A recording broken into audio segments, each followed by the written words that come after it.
Laisse-moi te faire gagner du temps. Je vais te dire tout ce qu'il faut savoir sur Dragon Sword Awakening en seulement 2 minutes. Let's go! Déjà, pour commencer par les bases, c'est quoi ce jeu?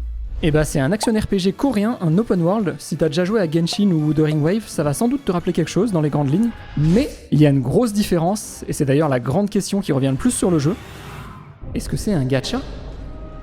Eh bien non, les créateurs ont décidé de retirer totalement les aspects gacha de leur jeu, ce qui le rend très différent des autres jeux du même genre. Là, contrairement au gacha classique, tu peux débloquer tous les personnages, leurs armes, leurs améliorations, juste en jouant au jeu, sans rien payer en plus. Aussi, il se différencie par son modèle économique, pas de free-to-play ici, mais juste un jeu complet à 30 €, ce qui est clairement honnête je trouve. Tu le payes une fois et c'est fini, pas de battle pass ni rien. Même s'il y aura quand même des cosmétiques type monture ou costume qui sera possible d'acheter, mais ça reste juste visuel, rien qui change vraiment l'expérience, même si le visuel des costumes est très sympa.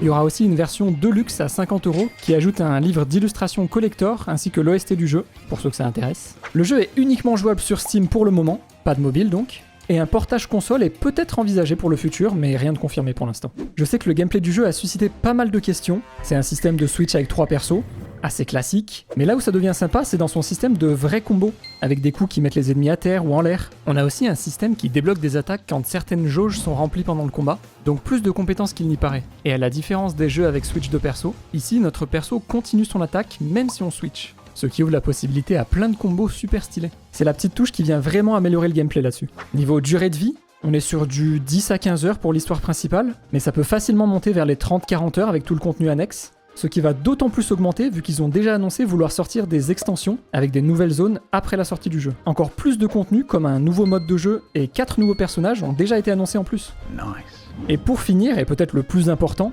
la sortie du jeu est prévue le 23 juillet 2026. Ça arrive très très vite.